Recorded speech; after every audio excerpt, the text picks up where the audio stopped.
Y este va a ser sin duda uno de los temas de la semana, porque el presidente de Estados Unidos, Donald Trump, confirmó que esta semana anunciará nuevos aranceles e impuestos a otros países del mundo, elevando así su guerra comercial. De hecho, comenzará este mismo lunes imponiendo impuestos del 25% a todas las importaciones de acero y aluminio que llegan a Estados Unidos, lo que va a afectar a países cercanos como por ejemplo Canadá, India, Brasil, México y también la Unión Europea.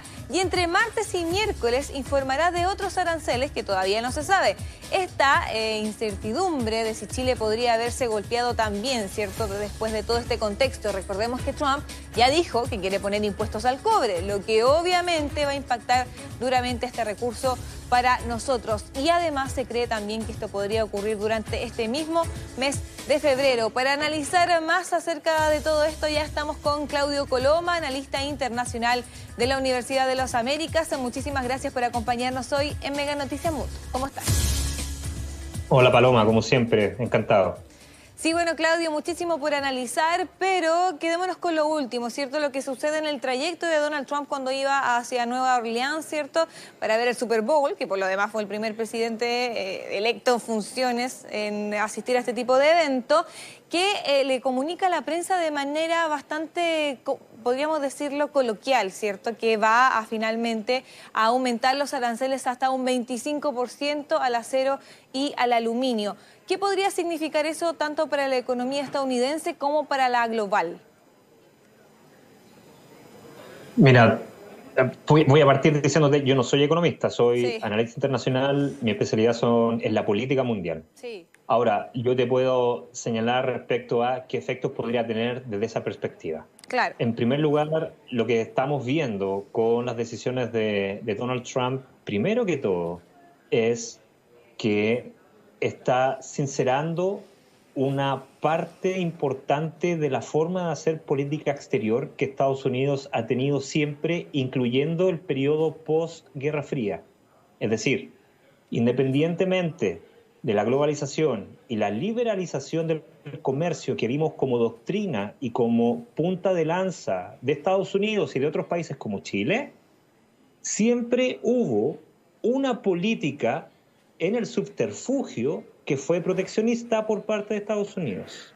Bien lo sabe Chile cuando estuvo negociando en la ronda de Doha dentro de del grupo de aquellos países que buscaban la liberalización de las tasas arancelarias a los productos agrícolas.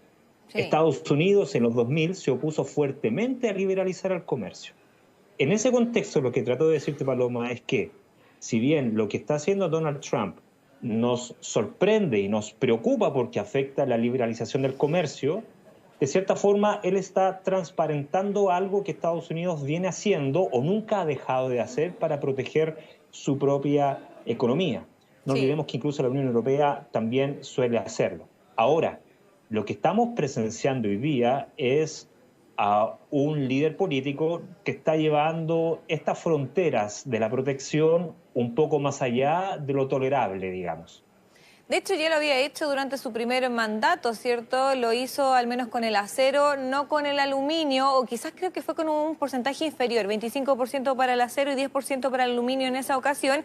Y tengo entendido que al menos una de esas dos medidas fueron canceladas durante su mismo propio gobierno, y luego lo que quedaba de eso fue derrocado por Joe Biden. Así es. Mira, volviendo a ese tipo de tema en particular y retomando tu pregunta inicial, la segunda parte de la pregunta, si podemos hablar de consecuencias para la economía, particularmente la economía estadounidense, y te lo digo desde la perspectiva de la política, no desde la economía en sí misma, pero a mí me parece que esto va a redundar en inflación. La inflación ya está alta en Estados Unidos y en economías aledañas como la mexicana, y el hecho de subir las tasas de importación a un elemento fundamental para la industria estadounidense, me parece que eso redunda en el aumento del coste de la vida de los estadounidenses en la medida que van a adquirir productos provenientes de ese material. Sí, de hecho, varios países que han reaccionado de manera prematura, porque no conocemos los detalles todavía, había dicho que iba a hablar hoy, eso todavía no sucede, quizás pueda ser mañana para conocer mayores detalles, pero mencionan que no han sido primero notificados oficialmente y que segundo, esto también los va a afectar a ellos mismos como economía, hablamos de la economía estadounidense, o sea, acá más que beneficios, al parecer ambas economías involucradas, en cualquiera sea de los casos, se van a ver afectadas. Efectivamente. Mira, los efectos concretos yo creo que no queda otra que esperar a que se desencadenen. Bien, pero sin duda lo que estamos aquí en presencia de es, y te lo había creo dicho en una entrevista anterior, a mi juicio estamos frente al fin de una generación, Trump la simboliza, una generación que desde el final de la Guerra Fría hasta hoy día abogó por un modelo de orden mundial que apelaba al libre comercio, a pesar de estos subterfugios que te estaba explicando hace un rato atrás. Pero Trump sinceriza esto y podríamos decir que estamos entrando en una era post-liberal, tanto en Estados Unidos como en el mundo. Eso desencaja al resto de los gobiernos que todavía tienen esperanzas o todavía están en un set de prácticas asentadas en torno a estos principios. Sí. Democracia, libertad, libre comercio. Y naturalmente que eso explica la preocupación de Europa o de otros vecinos que son estratégicos. Porque no solamente se ve afectada la economía en sí, se ve afectado el orden. Sí, y además también existe preocupación, ¿cierto?, por este movimiento de ultraderecha muy afín a los pensamientos de Donald Trump que se está, podríamos decir, expandiendo, sobre todo acá en Latinoamérica. Lo vemos en el caso de El Salvador, en Argentina, ¿cierto?, donde Donald Trump es mirado como un modelo a seguir. Podríamos pensar que medidas de ese tipo quizás podrían ser aplicadas en otros países también en un futuro. Mira, siguiendo con la tesis del fin de la era liberal o entrando a una era post-liberal, lo que tú planteas como antecedente hace mucho sentido. En el siguiente aspecto, no se trata para mí que Trump esté cambiando radicalmente algo, bien, en función de generar problemas. Lo que trato de decir es, la democracia como sistema político viene presentando problemas de corrupción, de transparencia, de cooptación en diferentes países que abrazaron ese modelo, ese régimen político desde el 90 en adelante. Y lo que vemos con Trump es una reacción política, un movimiento político a ese degradamiento que ha tenido la institucionalidad democrática en varios países. ¿Qué hablar de Ecuador o Argentina, que digamos son los parangones de este proceso de degradación del régimen democrático? Me parece que un país pionero en sufrir ese fenómeno fue Venezuela. Entre los 80 y 90, Venezuela institucionalmente era bastante pobre y estaba en una crisis de legitimidad muy alta. De cierta manera, eso explica el ascenso de un líder como Hugo Chávez por el lado de la izquierda.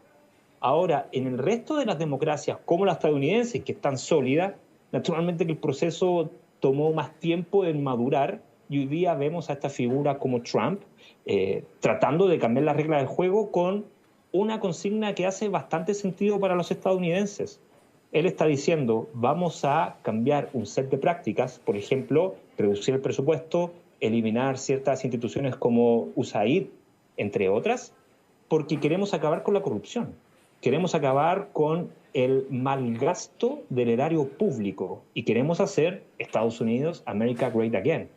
Ese tipo de lógica perfectamente replicable o puede ser replicada en otros países.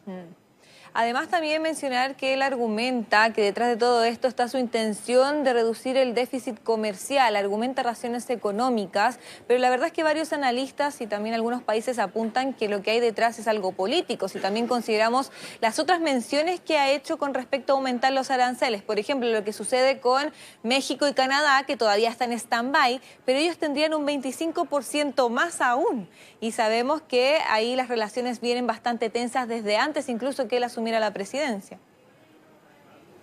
Sí, bueno, recordemos que están en pleno proceso de negociación Canadá y México para frenar una primera ola de medidas de alza de tarifas. Lo que está ocurriendo en el hemisferio norte de nuestro continente es el cuestionamiento al Tratado de Libre Comercio que nosotros conocíamos como NAFTA y al cual Chile quiso integrarse hace unas décadas atrás. Ese Tratado de Libre Comercio que fue pionero en el mundo y que abrió la puerta para negociar un Tratado de Libre Comercio en todo el continente que se llamaba ALCA. Bien, ese modelo hoy día está en pleno cuestionamiento porque ya llevamos prácticamente 2 décadas de integración económica y que hoy día, producto de la ralentización de la economía estadounidense, que no creo que sea producto del Tratado de Libre Comercio, o no creo que esa sea la única causa, pero en su lógica de simplificar la política a un lenguaje que sea lo más ramplón posible para que le haga sentido al ciudadano promedio estadounidense, Trump elige muy bien a sus enemigos o a sus adversarios o a las causas negativas de una crisis, y en este caso el Tratado de Libre Comercio o la alianza comercial con Canadá y México son las primeras víctimas.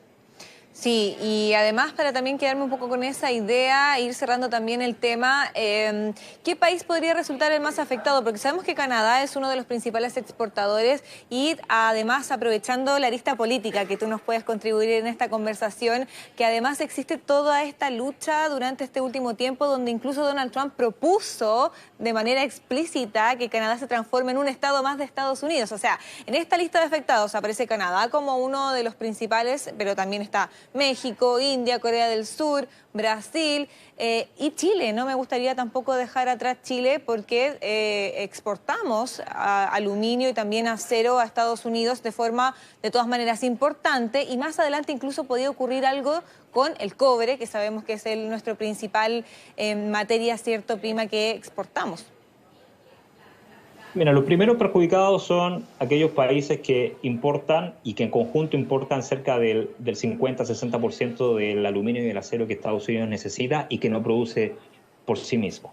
Y ahí está, claro, Brasil, India, Canadá y otros países que no manejo con exactitud en este momento.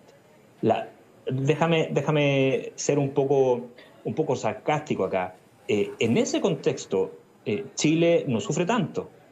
Es Ya. decir, la crisis que está viviendo Huachipato y la siderurgia en el sur, en Talcahuano, naturalmente que están en este contexto.